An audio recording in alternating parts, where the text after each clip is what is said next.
sana. Please take your seats.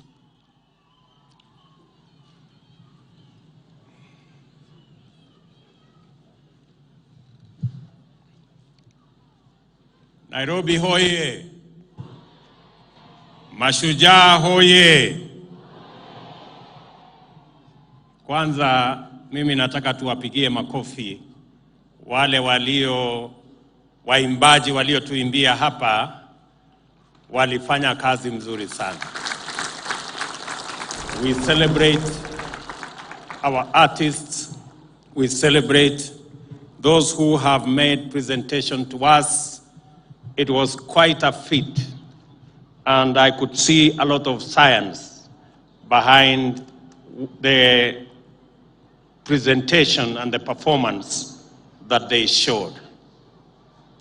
Let me also take this very early opportunity to thank God for making the child of a simple Kenyan to be the president of Kenya. Let me take this opportunity to thank the millions of Kenyans who woke up early, lined up for many hours to vote for me and to vote for all the leaders that are today elected in the Republic of Kenya. My very deep and sincere gratitude to the millions of Kenyans who have elected us into office. Let me state at this very early opportunity that all of us, elected, nominated, and appointed, are today the privileged, because the people of Kenya have bestowed on us the challenge of leading our country into the new horizon. Let me also say that those we have been elected on both sides of the divide, together we must shepherd this country into a safe and prosperous future. I want to state that I will work with all the leaders who have been elected in all formations for the good and for the prosperity of our country. I am tremendously privileged to join you and our visitors today as we commemorate the 59th anniversary of Mashujaa Day. It is with great humility that I preside over this year's celebration for the first time as president, and I am humbled and grateful for the honor to be your leader. We solemnly observe this important day every year in order for us to reflect upon where we have come from as a nation. We mark this day to consider the troubled road we trod through, the sorrowful wilderness of cruel colonial injustice, and the price that we paid in blood, toil, anguish, and death for us to be a free people. We take this opportunity to also celebrate the histories of our heroes and heroines who sacrificed valiantly in our freedom struggle. Their character, and most particularly and importantly, the values and principles which inspired, sustained, and vindicated them so that we may emulate them by leading lives worthy of their sacrifice.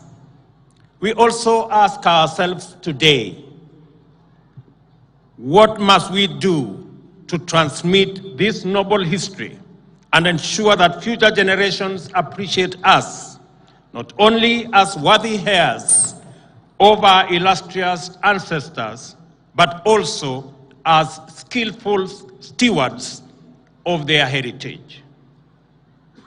We do this in pursuit of a solemn covenant proclaimed in the preamble of our Constitution, and I quote, that we, the people of Kenya, shall honor those who heroically struggled to bring freedom and justice to our land by adopting, enacting, and giving the Constitution to ourselves and to our future generations, end of quote. Our Constitution articulates a vision of Kenya our heroes and heroines would have approved, a Kenya worth fighting for and worth paying the ultimate price for. It is their legacy to us, and it sets the stage for us to continue their patriotic work in that noble spirit that roused the first freedom fighters to resist colonial rule and their successors to reject post-colonial repression. Our heroes and heroines were neither elected nor appointed. They were not sponsored and they were not funded. They had no offices or budgets. They were ordinary people invested in the struggle to make good their unwavering belief that all people are equal and all deserve to live in freedom. People of all walks of life, subsistence farmers and traders, clerks and former soldiers, teachers and their learners, preachers and their congregations, drivers, cooks, and farm workers ran away to the forest, armed with nothing but the conviction that a more just way of life is possible and that it is worth fighting for. The legacy of independence is the heroic achievement of value-driven, bottom-up heroism.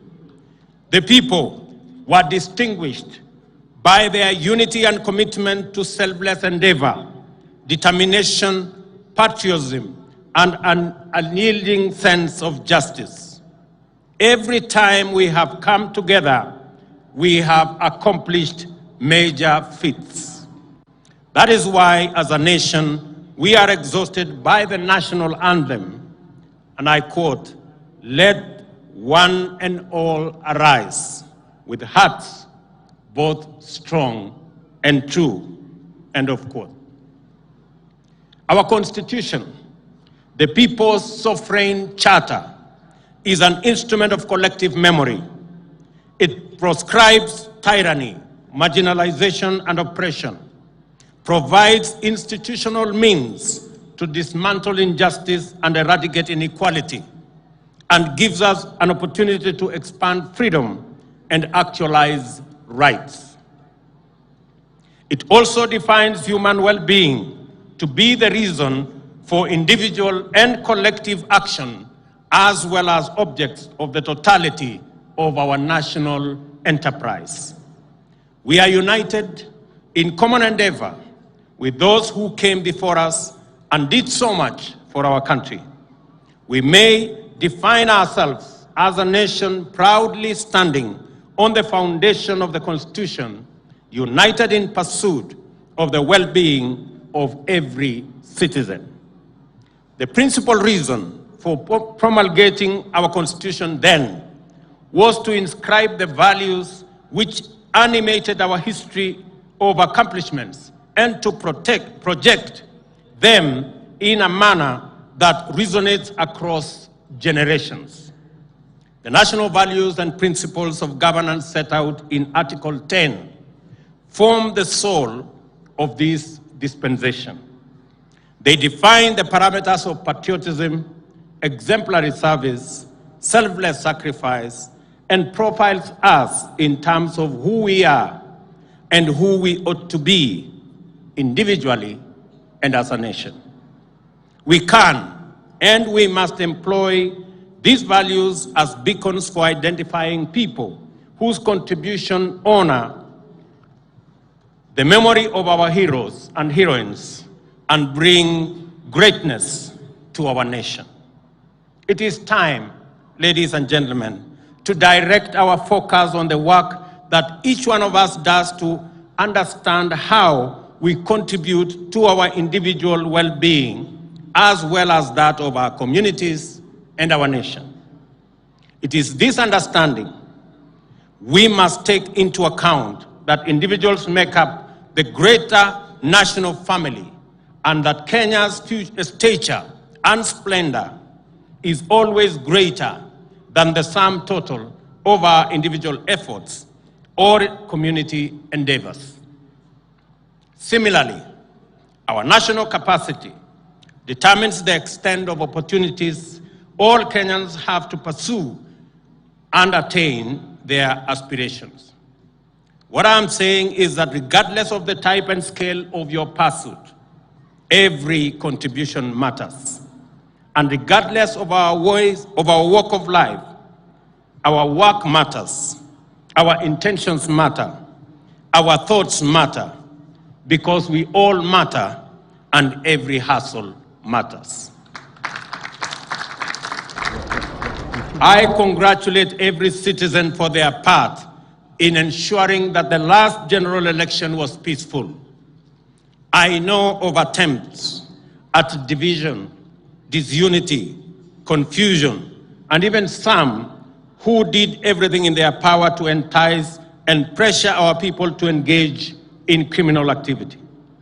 But I also know that despite a competitive campaign period characterized by intense rivalry, Kenyans resolved in unison to remain peaceful, united, and compassionate. We set a new standard for ourselves: issue-based campaigns, transparent elections, and a peaceful outcome. I salute all Kenyans who set out every day, everywhere, doing ordinary things in inspired and extraordinary ways to fend for themselves and their families, thereby keeping our country going. I commend those whose work involves service to others. I celebrate those who volunteer and give, expecting nothing in return. Yet they serve selflessly. From the farmers who feed our nation to the drivers who connect all parts of our country by conveying people and goods, educators who impart knowledge to our infants in kindergartens, children in schools, and youth in tertiary institutions, medical staff in wards and in fields and training institutions, workers in quarries and construction sites, artisans on the side streets, in their small sheds and in large workshops, traders on the side streets in rural and urban markets, and all the way to the Nairobi Security Exchange. Professionals who give their best in every sector of national endeavor, and our men and women in uniform whose bravery and commitment continues to set the gold standard for sterling devotion to our flag. This nation salutes your service and celebrates your contribution. Ladies and gentlemen, because of the contribution of Kenyans elsewhere, our country continues to make great strides towards socio-economic transformation, shared prosperity, and enhanced well-being for our nation. In the East and Horn of Africa, the larger Africa continent, and globally, this nation expresses our values with greater clarity, and the state projects our aspirations more emphatically. Ladies and gentlemen, it is now time to lay the foundation for our future. Agriculture, as the lead sector to the economic transformation of our country, is the place to start, owing to its potential for high and quick returns on investment. But the situation in the country is wanting, and we have a severe food shortage as a result of prolonged drought in Kenya and the larger Horn of Africa region, the worst in nearly half a century, with 3 years of consecutive failed rain. Coupled with this are the extremely high global fertilizer prices. Our government's initial intervention to mitigate these challenges has been to step up food supply in northern Kenya and other regions and ensure better coordination between government and development partners. And I want to thank my deputy for being an able connector between these partners. We thank our partners for their input that has gone a long way in relieving this dire situation. World fertilizer prices have more than doubled in the past 2 years since COVID-19. The prices were passed on to farmers and the cost skyrocketed to more than 7,000 for a 50-kilogram bag. This had a huge impact on productivity of farmers last year. For example, maize production suffered a deficit of 10 million bags. Our government's first intervention to address the fertilizer challenge and make it available to counties and regions that plant in the short rains was to import 1.5 million 50-kilogram bags and distribute them at a lower price of Kenya shillings 3,500 per 50-kilogram bag.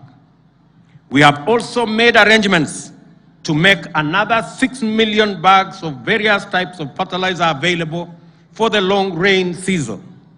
We have also asked county governments to work with us on the last mile delivery to centers close to farmers so that fertilizer can be easily accessible. These, however, are short-term measures, and we have to take very bold steps to end the perpetual cycle of hunger and dependency on rain-fed agriculture. We must eradicate hunger in our country in the shortest time possible. To do this, we have the following plan. We have to increase agricultural productivity as a first step. We will support all farmers to access quality inputs such as seeds, fertilizer, and pesticides, among others, and also ensure that our farmers have access to extension services in order to improve farming skills. In the short term, we will continue with the fertilizer import program. But in the medium term, the government plans to have fertilizer manufactured in partnership with EAC countries in our region. On seeds, our government will work with local research institutions and both public and private sectors to scale up seed multiplication for all crops.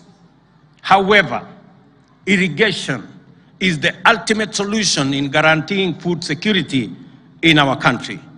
In 2017, the government set out to build 57 dams to harness water for irrigation and domestic use. Many did not even start. Few are complete, while the rest are ongoing. The huge capital outlay required for dam construction in the context of competing budgetary priorities poses a huge challenge to this program. And to address this challenge, we are working on innovative investment mechanisms through public-private partnership to construct at least 100 dams. Consequently, it would be possible to progressively irrigate the 3 million acres already identified as irrigable land. In the next 3 years, the government plans to double the land under irrigation to 1.4 million acres. Of this, 200,000 acres will be under rice irrigation and 500,000 under other food crops. Rice production in Bunyala, the Tana Delta, Rahole in Garissa, Mwea and Ahero will take priority as these are areas that have already mechanisms for us to upscale. Our dairy farmers struggle with the high cost of feed and challenges of storage, preservation of milk, and access to markets. To assure them that they are on our priority list, we have taken immediate steps to reinstate the stalled milk coolers program, and the distribution of 650 milk coolers will resume shortly. In our plan, we have identified dairy and livestock economy as subsectors with the quickest economic turnaround time, and we will become key drivers, and they will become key drivers in improving food security, creating jobs, and boosting our exports. We have equally committed to close the housing gap, which stands at 2 million units as at now. Our target is to increase the supply fourfold, from 50,000 units every year to 200,000 units every successive year. Already, 2,592 units have been completed, 40,000 are under construction, and over 500 units that require financial backstopping and funding for bulk infrastructure are now being worked on and are in the pipeline. I am happy to report today that the interest in the housing sector has grown immensely, and that many private investors, including pension funds, have submitted proposals on the housing projects they would like to invest in. We will work together on these projects to facilitate their realization. It is clear from engagements with investors that the government needs to evolve from being a mere enabler to becoming a sponsor of major projects. Not only will we provide land and bulk infrastructure for our housing program, but I will personally take charge of the process to unlock the challenges that inhibit investment. For instance, VAT exemption on inputs has been enacted to lower the cost of construction, but its implementation has been curtailed by delays in approving applications for VAT refunds. As a result, developers pay VAT, but the cost saving is not enjoyed by the end buyers. Government will resolve such issues with the urgency required. Ladies and gentlemen, let me emphasize that the housing agenda is not just about four walls and a roof. The demand for affordable housing is an opportunity to create jobs and stimulate the economy. Our manufacturing sector, which already supplies many products in the construction industry, will have expanded business opportunities, and other relevant sectors will also benefit from this endeavor. Other housing inputs, such as doors, windows, gates, and hinges, will be made by our Jua Kali industry.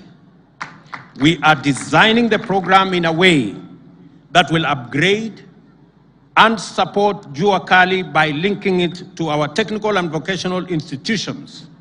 In the end, we expect enterprises that produce housing products to emerge and expand, creating jobs and wealth for hustlers, making our housing plan truly transformational from bottom up. We want, ladies and gentlemen, to create the experience of hardworking Kenyans like John Ochieng, who is present here as one of my guests today. I met him 2 days ago when I handed over keys to new homeowners in Ongata Rongai, Kajiado County, under the Affordable Housing Scheme. Ochieng began working as a carpenter in that housing project when it began 2 years ago. Then, home ownership to him was a mere dream. 2 years later, he owns an apartment in the same estate he helped to build as a carpenter. Given that there are developments today that cater for housing needs for ordinary Kenyans like John, I am convinced that it is possible to provide quality, affordable housing for rent and sale, and Ocheng's story will be replicated multiple times over throughout the country. We therefore proceed with confidence that we will provide quality, climate-smart housing that Kenyans can buy with mortgages for as low as 5,000 shillings a month, to be made available through various home financing arrangements. Next week on Tuesday, I will break ground in this same constituency at the Gibera Soweto B in Nairobi for a housing project which will deliver thousands of social housing units. Going forward, we intend to collaborate with county governments to achieve a target of at least 5,000 units in every county. Counties with larger metropolitan areas have a greater opportunity and can target as many as 50,000 units, since as demand is higher due to population density in those counties. We have asked counties to identify land. We will provide infrastructure. We will put the roads. We will put the sewage system. We will connect water and electricity, and we will get developers who will develop the houses, and eventually we will get the resources for mortgage for homeowners to own units across our nation. Fellow Kenyans, access to credit is a stimulant that invigorates the economy. However, high interest rates crowd out the private sector, and especially the small and medium enterprises. Our commitment on affordable credit was at the heart of the Kenya Kwanza election campaign. Already, expectations are very high across the country on our promise to provide a fund that will offer affordable credit to those at the bottom of the pyramid. I am aware that the most significant question in the streets today, in border parking lots and fresh produce markets, is when will the Hustler Fund become operational? And I want to tell them I have an answer for you today. Even before the fund is set up, we have made several interventions to make credit accessible. Safaricom, and I want to thank them, and their financial partners have brought down the cost of Fuliza by reducing interest rates by 50%. As part of that agreement, 4 million borrowers who had been blacklisted will be freed from the yoke of Credit Reference Bureau in the coming days. We have also secured an agreement with CRBs that they will abandon the punitive penalty of blacklisting borrowers and move to a credit scoring system that makes borrowers eligible for credit even as they work to improve their credit worthiness. As a result, no citizen will be excluded from the credit system. They will therefore be eligible to access credit as they work their way into paying their loans. On the Hustler Fund, there are 3 crucial issues.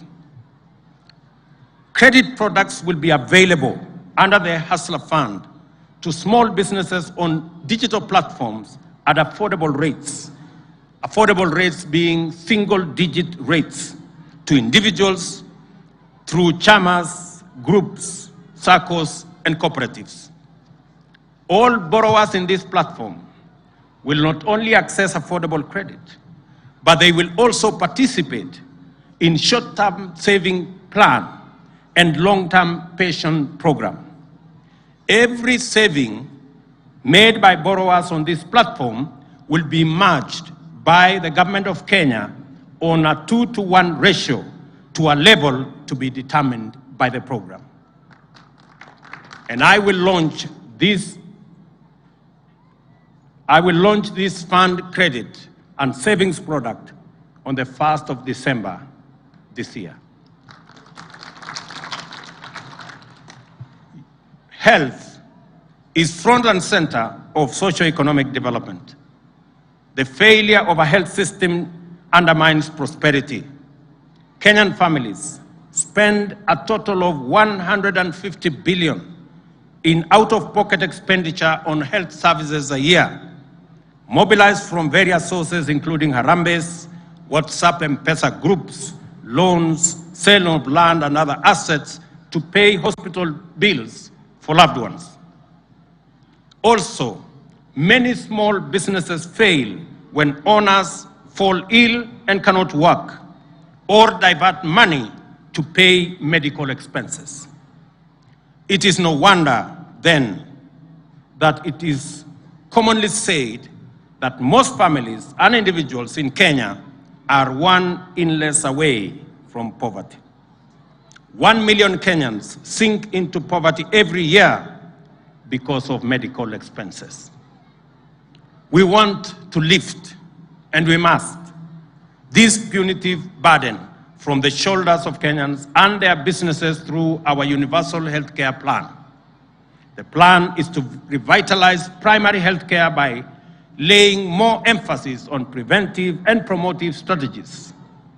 Many critical health illnesses, including cancer, heart complications, kidney failure, and hypertension, can be detected and addressed at this level without the need for hospital visit or admission.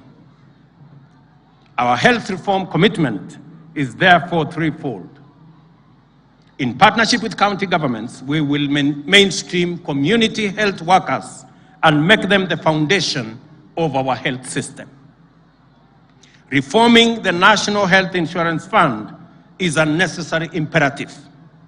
Progress has been made in enrolling more members, and in the last 10 years, 12 million Kenyans have joined the fund. The challenge, however, is that the NHIF is an occupational scheme that is tailored for salaried people on payroll in public and private sector, and not the social insurance scheme it ought to be. We shall change the contribution structure from an individual contributory scheme to a household contributory model. We intend to address the challenges of inadequate human resources in our public hospitals and the poor industrial relations between health professionals and our county governments. We are particularly committed to the professional development of our health workers, and I take this opportunity to assure our health workers across the board that we have listened to them and we will propose ways in collaboration with county governments of resolving all outstanding issues. Ladies and gentlemen, Kenya is a strong leader in the information and communication, including technology space. We are the proud regional and continental hub of innovation. We have the appropriate policy framework, constitutionally protected freedoms of expression, media, information, and communication to dominate the creative art and entertainment arena. Our young people have consistently shown robust interest in this field and are engaged on various platforms, generating captivating content that is appreciated globally and regionally. There is tremendous potential for our country to become a global leader, employ hundreds of thousands of young people, and generate immense wealth if we facilitate the young people to plug into the global digital economy. To achieve these purposes, the government is committed to invest in the digital superhighway and the creative economy, which will be enablers of transformation, productivity, and overall competitiveness. Over the next 5 years, the government will ensure universal broadband availability through the rollout of connectivity throughout the country. The laying of an additional 100,000 kilometers of national fiber optic network is expected to deliver this target, and already we are in discussion with the players in that sector. Government services shall be made available throughout the country at greater convenience to citizens through digitization and automation of all critical government processes, with a view to bringing at least 80% of government services online. Moreover, to bring more Kenyans, especially the youth, online for business, learning, entertainment, and socialization, the government intends to take measures to bring down the cost of calls and data. This initiative converges with the efforts to boost the creative economy and scale up cultural production and the arts industry. Our government is also committed to the establishment of more art and culture infrastructure, including theaters, music auditoriums, and galleries, and extensive refurbishing of facilities to expand space for artistic and cultural expression and production.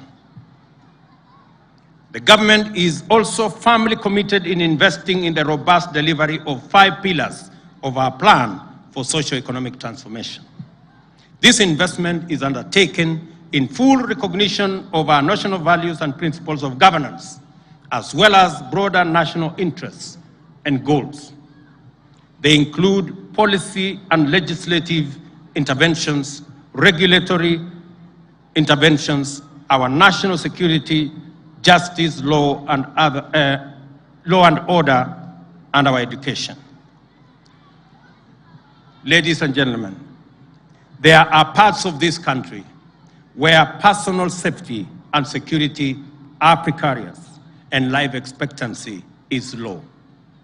Poverty and the cost of living are high because markets and supply chains have been disrupted or threatened by insecurity in these areas. The well-being of residents in these areas is as paramount as that of every other citizen in Kenya. They too deserve to live and work in safety and dignity and to pursue happiness without let or hindrance. And yet, terrorists, bandits, cattle rustlers, and all manner of violent criminals have held them back, extinguishing or deferring for far too long, too many hopes and dreams as the rest of the country makes progress. It is time for this lawlessness to stop and stop for good. Our government has undertaken necessary personnel realignment in the security services to facilitate the rapid achievement of our objectives in this sector. On my first day in office, I executed the instruments to actualize the financial autonomy of the National Police Service and have given the necessary directives to enable it rapidly achieve national security strategic objectives. These actions extend to the facilitation of the Director of Criminal Investigations to expeditiously resolve investigations to a standard that can support effective prosecution and secure convictions. The independence of the National Police Service is essential for its institutional credibility and efficiency, citizen safety and welfare, and effective maintenance of law and order. A professional police service fosters harmonious relations with citizens and communities, cannot be weaponized in pursuit of divisive or partisan agenda, and can never resort to disastrous policies like extrajudicial murder as part of policing. I believe we can keep this country safe and secure without tormenting our people. We can efficiently and effectively suppress crime, monitor and disrupt and apprehend criminals without abducting, torturing, killing, or causing citizens to disappear. It is time to retire these terrible tactics and professionalize our criminal justice system. That is why my government is taking strong measures to facilitate the enhancement of capacities along the entire security chain. I have directed that immediate measures be undertaken to disband the Special Services Unit in the Directorate of Criminal Investigation, and with urgency, investigations must be commenced so that those found culpable are held to account. There must also be robust mechanisms throughout the police service to maintain high professional standards, scrupulous adherence to the rule of law, accountability for actions and decisions, and operational transparency. At the terminal end of this chain, the government has also undertaken its obligations to observe judicial independence while actualizing the judiciary fund, enhancing budgetary allocation to enable it to invest in infrastructure and facilitate the appointment of more judges, to expand access to justice. Effective deterrence of crime requires robust prosecution, while economic efficiency, investor confidence, and competitiveness all depend on effective dispute resolution. A well-resourced, independent, impartial, and thoroughly professional judiciary is indispensable for good governance, law and order, and is also essential for financial sustainability, transactional effectiveness, and business competitiveness. The institutional independence of the judiciary must be upheld at all times, and the independence of judges respected as the minimum gesture of the rule of law in Kenya. Ladies and gentlemen, the fight against corruption must be won. Our government intends to wage this fight and demonstrate its commitment to zero tolerance to corruption by making all public servants accountable and submit to the oversight of Parliament and other constitutionally mandated institutions. We are committed to the rule of law, fidelity to constitutional due process, and implementation of judicial decrees and orders. Most critically, under my administration, there shall be no interference with or any attempt to control, direct, or undermine independent institutions, including those in the justice, law, and order sector. The National Police Service, the Office of the Director of Public Prosecutions, the Judiciary, the Ethics and Anti-Corruption Commission shall perform their duties independently and professionally, and likewise subject themselves to oversight by appropriate agencies. This is our vision for ensuring that the war on corruption is not itself corrupted by inappropriate interventions.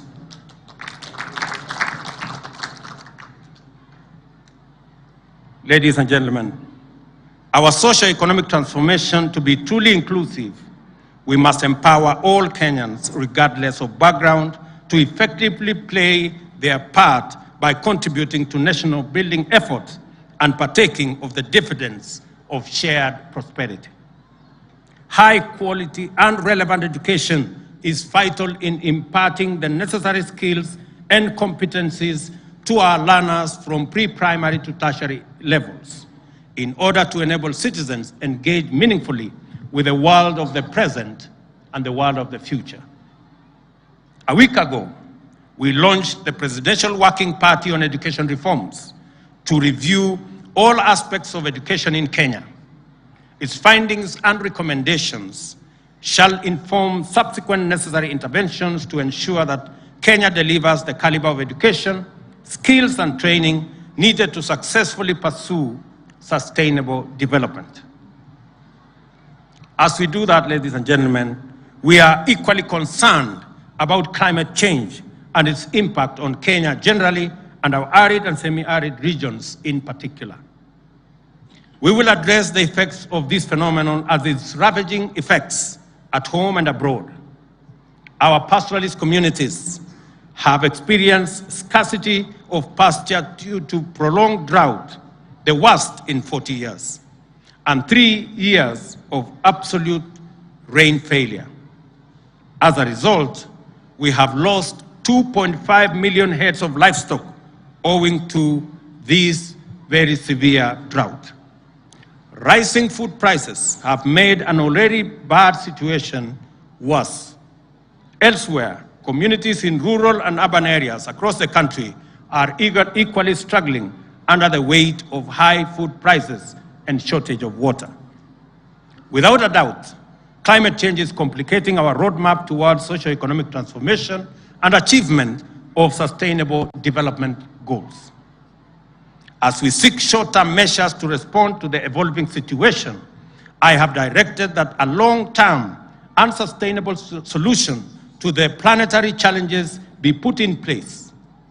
The ultimate solution includes greening our country to more than 30% of tree cover by 2032. The central role forests play in addressing the effects of climate change has become more prominent now than ever, thanks to their unparalleled capacity to absorb, store carbon, and regulate climate. Of the 59.2 million hectares land in Kenya, only 5.2 hectares are under forest cover. The remaining 54 million hectares are largely in arid and semi-arid areas. The 10 counties with the highest forest cover are Nyeri, Lamu, Vihiga, Kirinyaga, Elgeyo Marakwet, Meru, Embu, Murang'a, Kilifi, and Nyandarua. On the reverse, the 10 counties with the lowest tree cover are Marsabit, Mandera, Wajir, Isiolo, Siaya, Migori, Busia, Machakos, Taita Taveta, and Uasin Gishu. I call upon the Council of Governors to facilitate more discussion to achieve parity in tree cover by using peer-to-peer learning and exchange of information.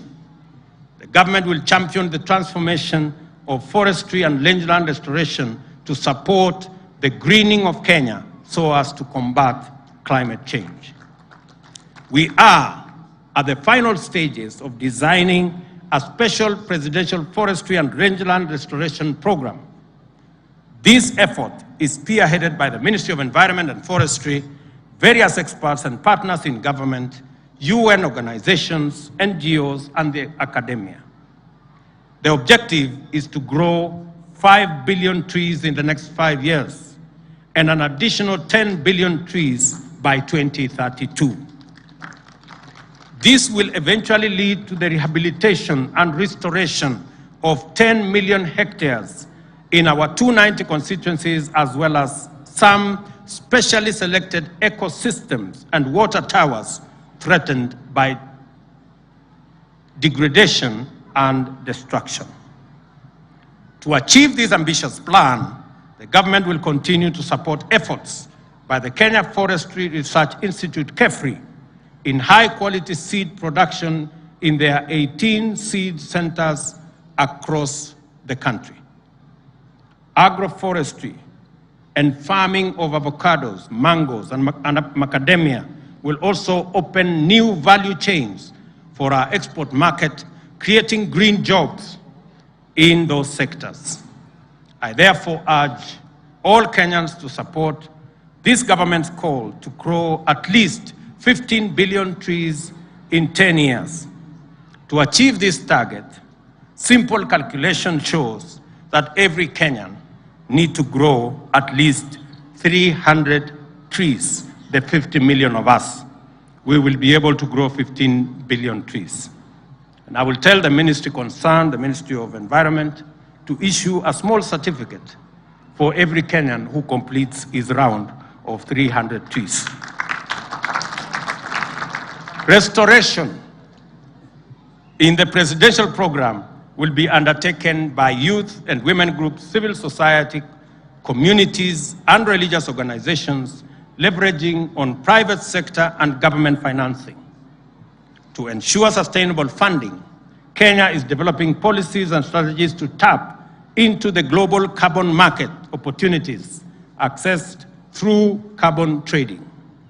Additionally, the government will secure and protect public forests, rehabilitate and restore all degraded water towers and other forest ecosystems across the country. We will work towards fencing all fragile water towers and other ecosystems to protect them from encroachment.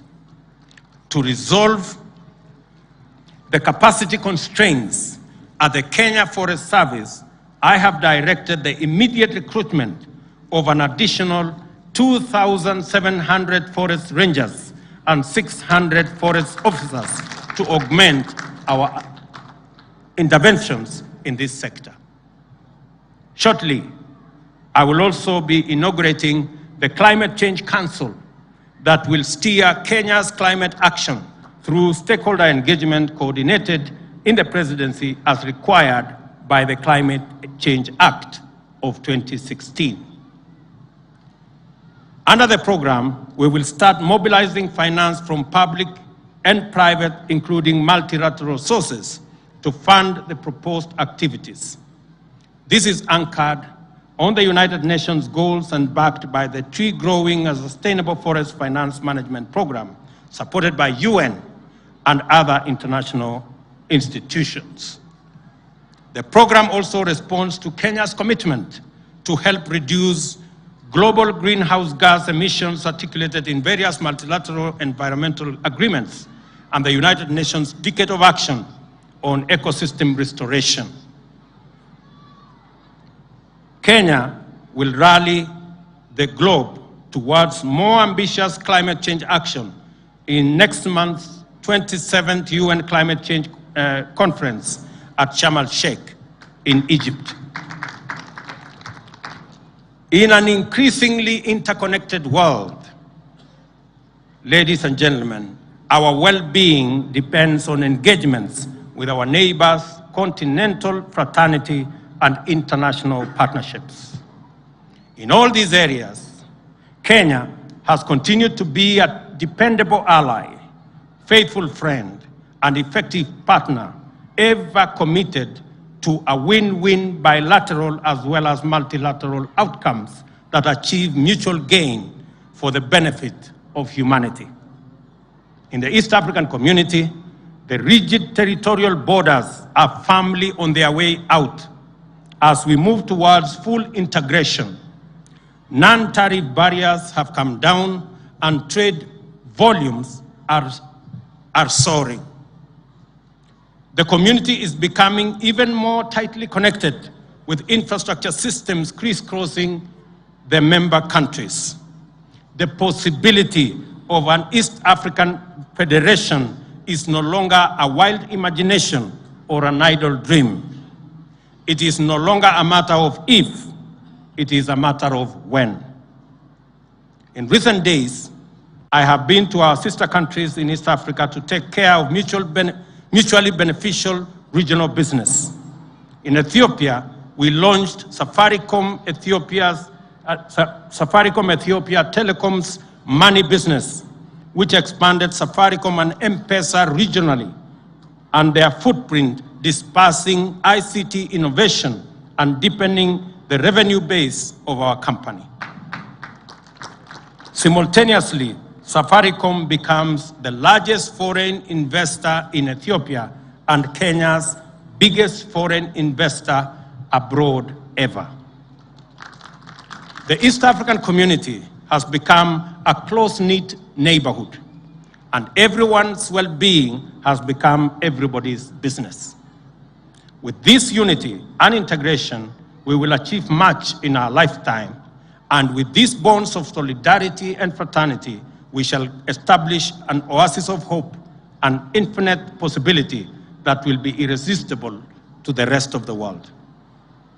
In the Horn of Africa, peace and security efforts continue to dominate our engagement.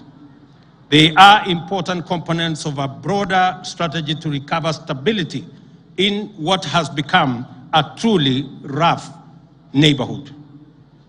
Countering violent extremism, controlling the illegal movement of small arms, peace building, and peacekeeping initiatives will continue to dominate our future agenda. The conflict in Tigray region of Ethiopia, which according to reports from the Office of the United Nations Secretary General is escalating, is a great source of concern to our region. Kenya will continue to play its role by making such contributions as is required by the Africa Union-sponsored mediation efforts. The sooner hostilities cease and a face-to-face talks commence, the better for our region. The region is experiencing its 5th season of severely low rain due to climate change. As a result, mitigation strategies, resilience building initiatives, and climate change management programs have become urgent.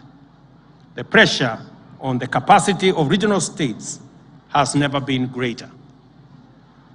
On the continental stage, we have sustained our Pan-African credentials since the dawn of Africa unity. That is why various frameworks of the African Union find expression in our domestic agenda. The AU's Agenda 2063, for example, is part of our economic development plan. Kenya is committed to the pursuit of trade-driven Pan-Africanism as the best means of rapidly delivering shared prosperity throughout our continent. As we open up our borders and expand the scope of collaboration beyond traditional economic blocs, the reality of a continental free market has become real. Kenya is a champion of the Africa Continental Free Trade Area. Beyond ratifying the instruments establishing it and domesticating its framework, Kenya has been a consistent participant in efforts to make this continental agreement a reality. We see this as a pathway that guarantees inclusive African economic growth and sustainable self-reliance. In turn, this will hasten our continent's post-pandemic recovery, enhance climate change resilience, and underpin stability in the face of multiple regional and global crises, including energy volatility. Our implementation strategy envisions Pan-African free trade as a vehicle for empowering small and medium enterprises. To signal this commitment, I recently flagged off a symbolic consignment of Ketepa tea to Ghana under the Guided Trading Initiative. Trade between Ghana and Kenya is off to an admirable start, and several firms and traders in the two countries have undertaken brisk business involving exports of incinerators, sisal fiber, leather bags, fuel filters, beadworks, and baskets from our Juakali artisans. This points to the huge potential of trade across our continent. And the Africa Continental Free Trade Area is the framework and the mechanism for us to actualize this market. Beyond our continent, Kenya continues to pursue a robust policy of economic diplomacy. We are continuously aligning our strategic interests with the welfare of our people.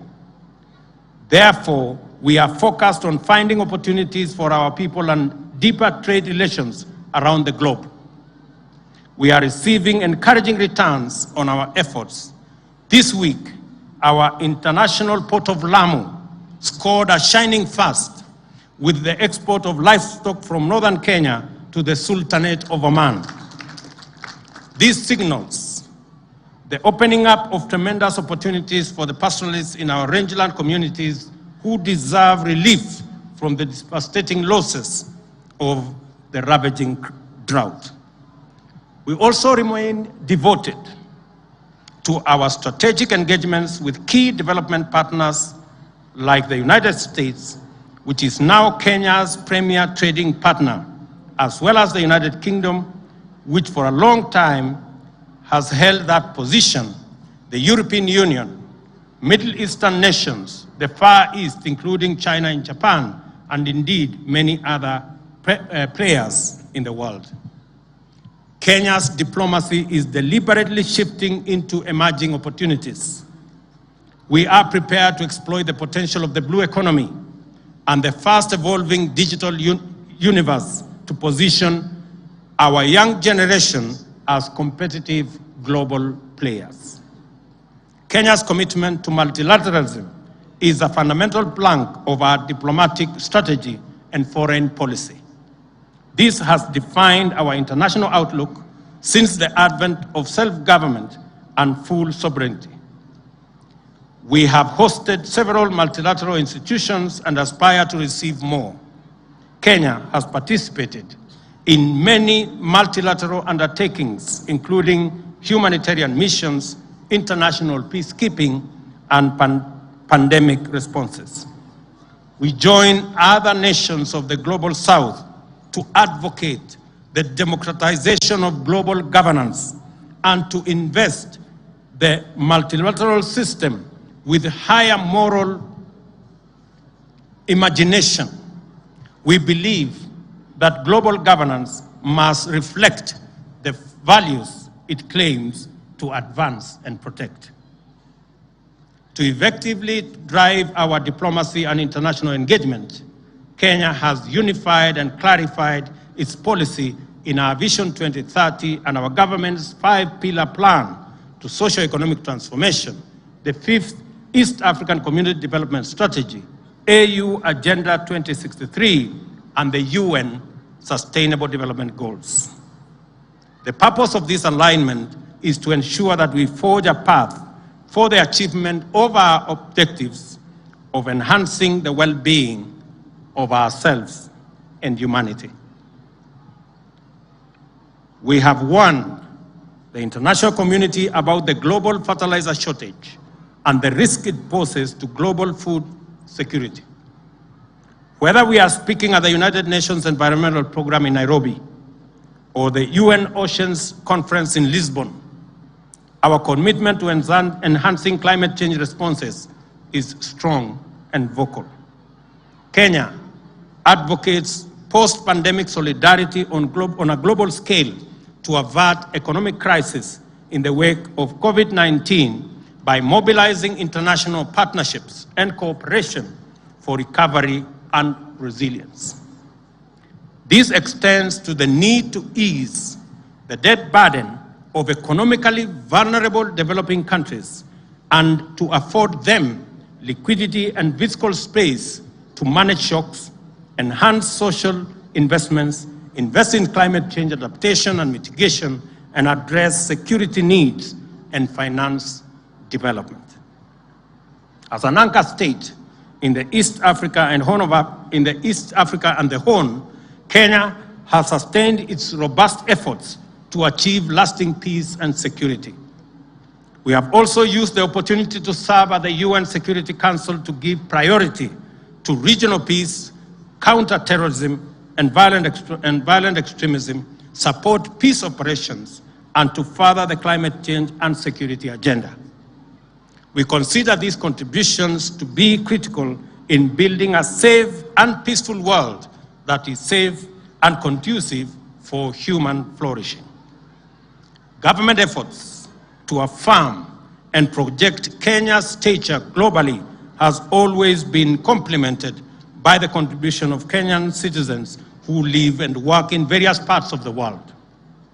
This demonstrates the complementarity of state and citizen action and the inevitable alignment between patriotism and national well-being. We are all united in the quest for a Kenya we can all be proud to call home. Our diaspora continues to serve as Kenya's excellent ambassadors, along with our sports people and the Kenyans who continue to excel abroad in diverse fields.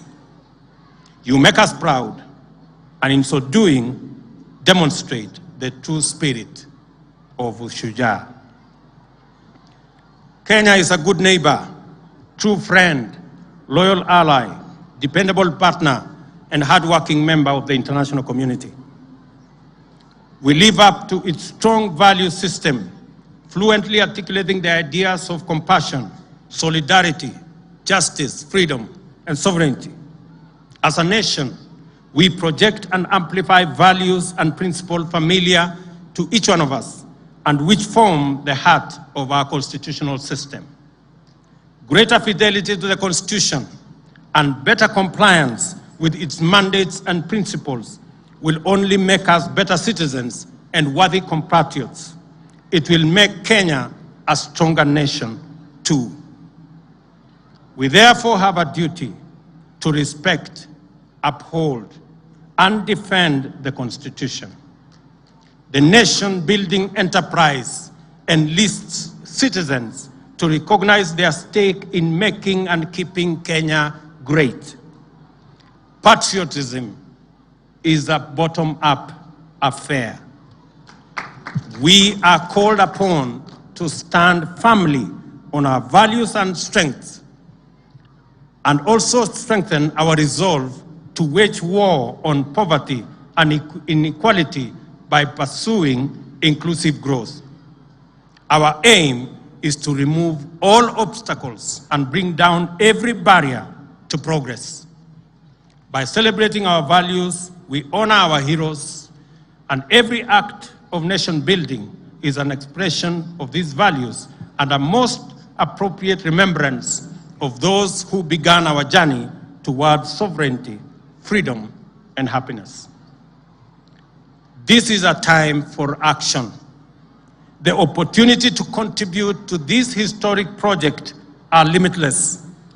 It is time for us as citizens to play our part in making Kenya, the Kenya we imagine, come true, and to turn the nation we dream of into a living and a lived experience.